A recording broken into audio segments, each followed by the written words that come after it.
The people who were assisting me in this project, who had to go through all the stuff you guys are doing first, really had a hard time with that first one, especially.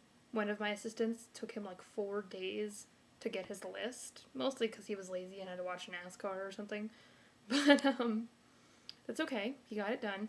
So I know that was either really, really easy or took a long time for you to look over. Either way, really good job for getting through that, because that's really hard enough. But our next assignment is really fun. But I have a couple things I want to say first again. The first thing is we were talking about not focusing on bad things that have happened to you or things that you've done in the past. You've heard this a lot, I bet, to always live in the moment. Well, it's very true.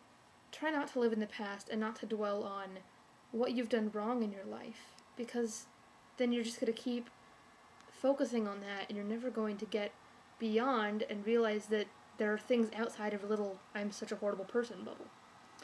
So, my other example for this how to focus not on bad things is actually kind of funny and ironic. I'm pretty sure you've all seen this new tablet commercial. I don't think it's an iPad commercial. It's some like PC offshoot or something, where you see the guy and he's got like 6 videos going at once because there's somebody out there who watches 6 videos at once, and every time he doesn't like one, he just click and drags it and just poof, it's gone completely. That's exactly what you have to do. Just do it like your little iPad commercial. Just zoom through, poof, and then watch your little good things screen. It's a really good way to look at it. Just focus on something completely and totally different. So your next assignment is, it doesn't really have anything to do with what I just said, unless you look really deep into it. But my next thing, step number 2, if I can find my sheet, whatever.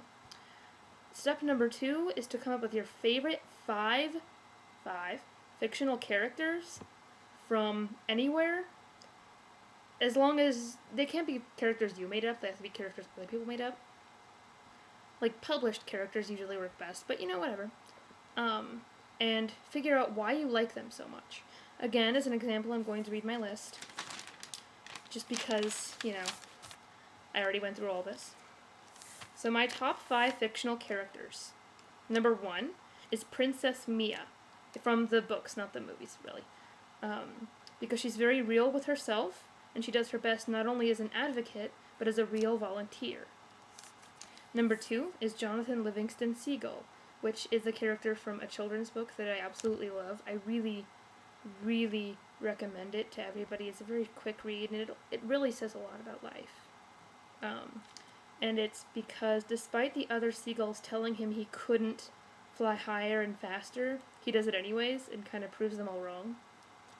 My number 3 is Dorothy from The Wizard of Oz, because she wants excitement, she wants to go out and have an adventure, and even when she's there, she decides she wants to go home because she realizes how great home was to begin with. And even on her adventure, she's always helping people and picking up people saying, oh, I can take you to the wizard too, which I really admire. My number 4 is Jack Skellington from The Nightmare Before Christmas, because he, like my other 3, he just wants to reach beyond himself, and he wants to go farther, and he wants to give to the world instead of taking from it. And then he realizes that what he was doing was giving to the world in his own special way, and that he just needs to be himself to really give to the world. And my number 5 is Sophie Hatter from Howl's Moving Castle, the movie, because I have yet to read the book, because she has the strength to work for what she needs, and again, she very much breaks out of herself, has an adventure, and then comes back and realizes how great her life was to begin with. And she just is so brave, and she takes on this fear from, everyone, and just goes and defeats it. And it's really great. The point of this was to see, you can't see the qualities in other people and in other made-up beings without possessing them yourself. And this is completely true. For instance, I have a really hard time believing that I'm beautiful. So, for me, for a long time, I didn't see anybody else's beauty because I couldn't recognize it in myself. So it's kind of an example, but it really gets the job done, okay? So I want you to look over your characters and see if you see you in your list. For example, all of my characters want to get beyond themselves and want to go have an adventure, and then kind of realized how awesome they were to begin with, which is definitely a lot of me. Sorry. But definitely try and think on your very favorite characters and really pull out qualities that you like in them and then look at them, and do they have any correlations to each other? Do they relate to you? Is this how you see yourself?